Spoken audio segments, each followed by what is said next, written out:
Hi, my name's Jan. I want to talk about lights for a bike. And essentially, I want to talk about safety. Right? And to talk about safety, really, it's the rear light that I'm most concerned about. And that's what I want to talk about here. Um, yeah, so generally, these new lights, this new generation of lights that they have nowadays is just the biggest headache, I think, in the world.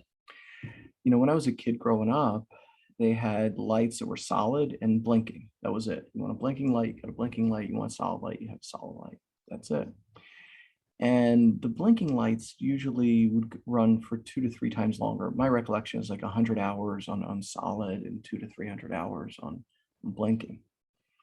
And so, yeah, I always did the blinking because you get like twice the runtime, 3 times the runtime. Sure, I'll do that.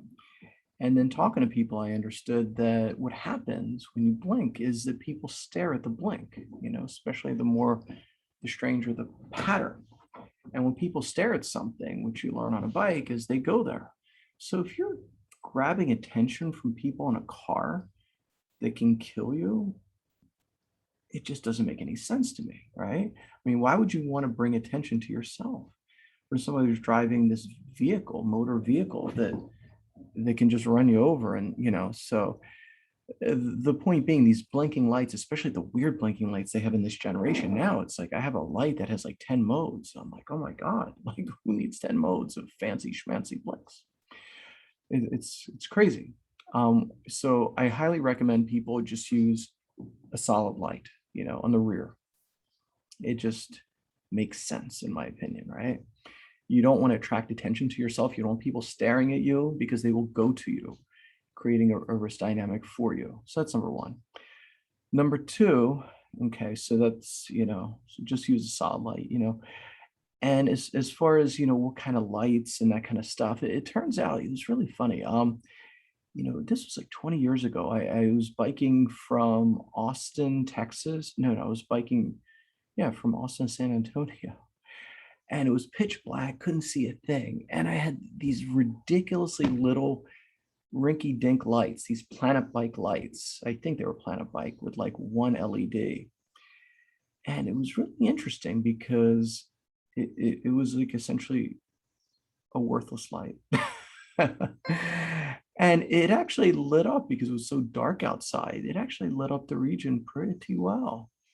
And it worked, it actually worked. Nowadays, the LEDs are really bright. They're really bright, for the front. So, so you can see, I think one LED is pretty good, actually. I mean, they have a bunch of different styles with two LEDs, et cetera, five LEDs, and whatever.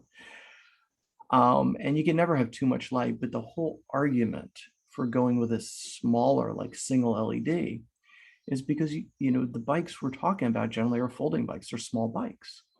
And it just doesn't make sense to put a big behemoth super mega light on a little itty bitty bike. It's kind of crazy, I would actually say. So hence, I think a little, one LED light on a little folding bike, in my opinion, makes sense, right? And so the next question is, what kind of LED? What kind of lights are good? And Planet Bike honestly makes really good stuff. I mean, I quoted that, but I'm not, but my favorite company for lights turns out is Nog, K-N-O-G. And I don't know when I got my first Nog light, but I would say it's probably like 15 years ago. And after I got it, I'm like, whoa, this is a really, really cool stuff. I mean, the things they're really designed extremely well. They're complete waterproof, they're super bright, and I mean, really flexible physically, it's hard to break, like a light that has like plastic housing, you can break it, these things are like all silicone-ish based, the ones I always purchased. I mean, I'm saying it's silicone, it might not have been silicone, but it was soft stuff, so you can just like hit it, it's like, it's fine, you can't break things like that. So I think Nog is really great, super waterproof. The design was perfect in that the water would have to travel uphill. I mean, it wasn't completely sealed, but the seal was broken from below, and so the water would have to travel uphill from below. It's not realistic. Anyway, So that's, my favorite light is the Nog. Rear lights, please use a solid rear light. Don't have crazy fancy blinking stuff. And yeah, I like rear Nog lights, but I don't think the rear is honestly that big of a deal. I think the front light is the one that you're going to see with. The rear light you want people to see you with. But for the front light, that's the one I care more about to actually see. Anyway, thank you very much for watching. Appreciate it.